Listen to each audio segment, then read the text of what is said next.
You left. You did the hard thing. And now you are supposed to feel better, but instead you wake up at 3 a.m. with your mind already running. You are replaying conversations that happened 2 years ago. You're trying to figure out what was real and what wasn't. You're doing the mental math again. How did I not see this? How long has this been going on? And then you get up, you get your kids to school, you show up to work, you run teams or a caseload or your business, you handle everything. Nobody would ever even know. But inside, there is a version of you that is still completely stuck in that relationship, still tethered, still trying to make sense of something that doesn't make sense. Maybe you've been in therapy. Maybe you've read every single book, listened to every podcast, watched every video about narcissism, and you understand it intellectually. You could practically write the dissertation on trauma bonding at this point. And yet, you still think about them constantly. Something triggers you and you spiral. You get an email from their lawyer and you can't work for the rest of the day. Or nothing happens at all and you find yourself down a rabbit hole at 11 p.m. researching them, checking their social media, trying to piece together a reality that keeps shifting on you. And here's what nobody is telling you. The reason you're still stuck is not because you're weak or because you loved them so much or because there is something fundamentally broken about you. It's because you have survival strategies, very specific, very intelligent adaptations in your nervous system that helped you to get through this relationship. And those strategies are still running the show, even now that you're out. And for high achieving women, especially, these strategies are almost completely invisible because they look like your greatest strengths. That's what we're getting into today. If you're new here, subscribe and hit the bell. I make content specifically for high achieving women who are done being stuck and ready to actually move on. Drop a comment below and tell me, does any of this already sound familiar to you? What are survival strategies? Your nervous system is brilliant.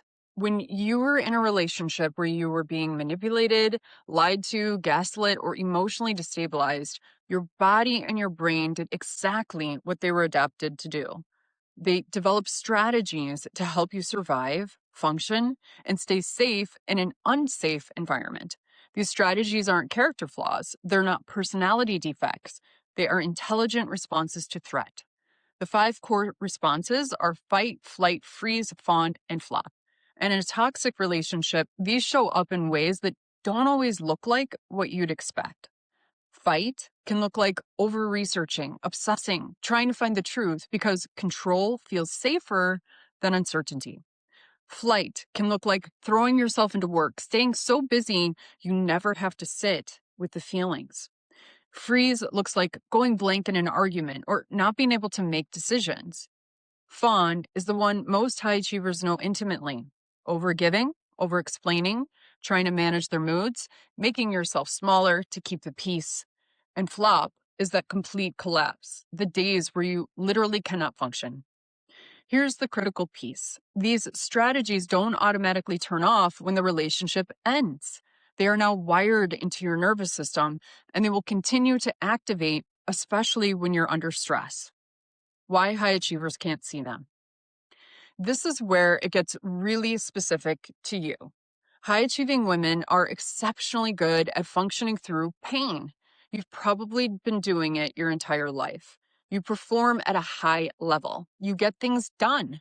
The external results of your life, your career, your parenting, your community involvement often look impressive even when you're quietly falling apart inside. And this is exactly what makes survival strategies so dangerous for you, because yours don't always look like survival. They look like strengths. Workaholism looks like ambition and drive. Overgiving looks like being an incredible partner, mother, or professional. Hypervigilance looks like being highly organized and detail-oriented. Fawning looks like being emotionally intelligent and easy to get along with. From the outside, you're thriving.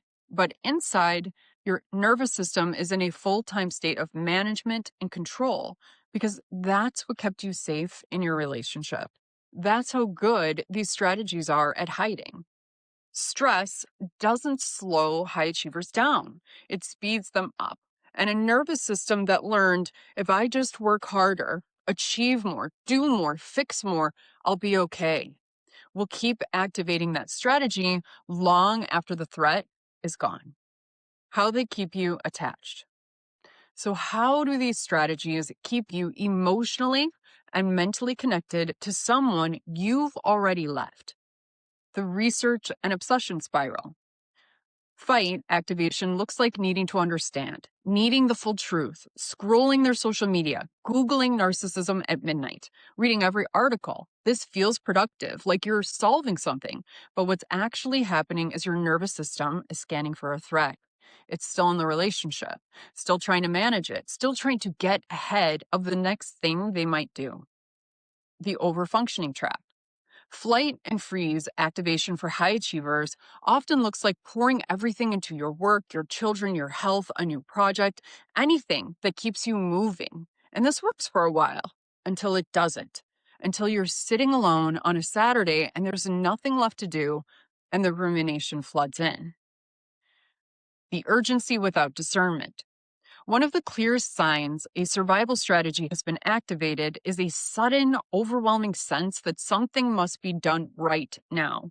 Call them, respond to their messages, fix this, take them back.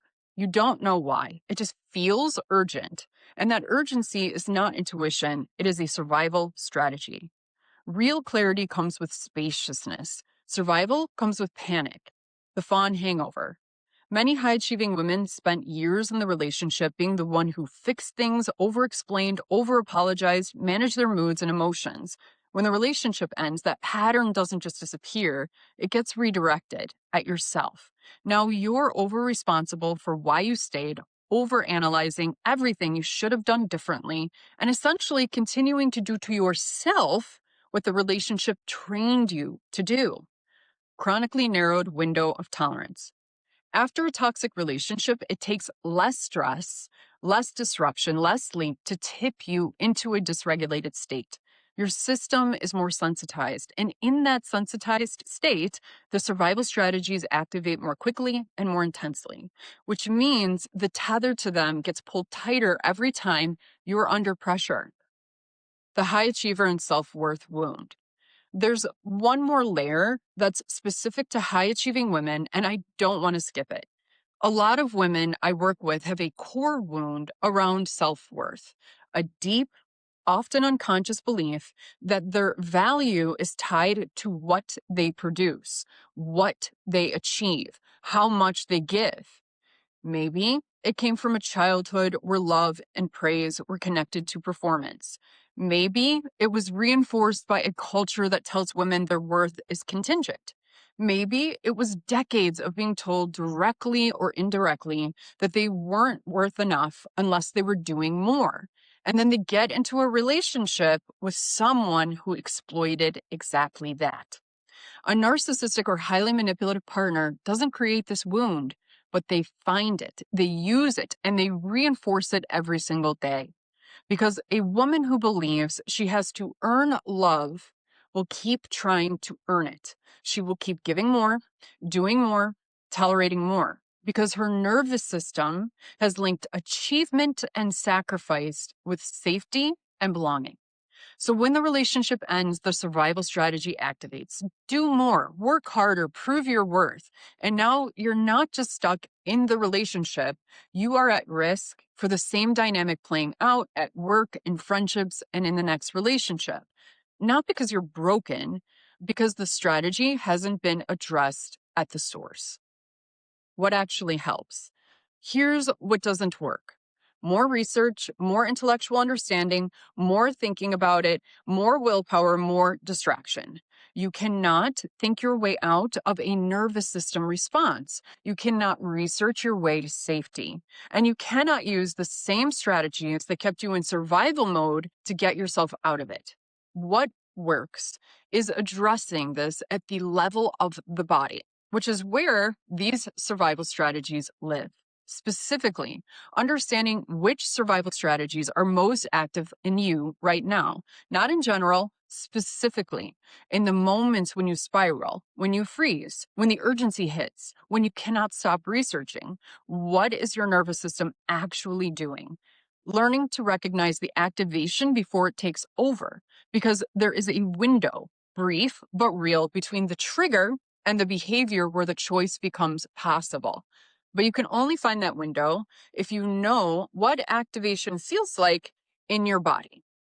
Rebuilding your window of tolerance so that your stress system can hold more stress without tipping into survival mode.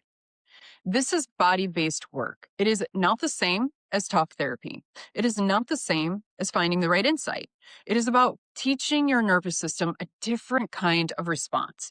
And doing this in the context where you are not alone, where other women who understand the specific experience can witness your process and you can witness theirs.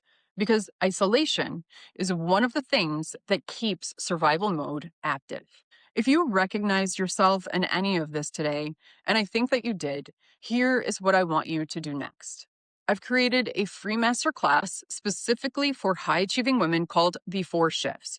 It walks you through the four things that have to happen in your mind and in your body for you to fully break this tether and move forward, not just intellectually, actually free. The link is below. Watch it when you have 45 minutes to yourself and you're ready to go deeper than you've been able to go in therapy or on your own. At the end of the masterclass, if you feel ready to do this work at the level it actually requires, with real structure, real support, and a community of high achieving women who are in it with you, you'll have the opportunity to apply to work with me directly. This is the work, and you are ready for it. You didn't come this far just to stay stuck.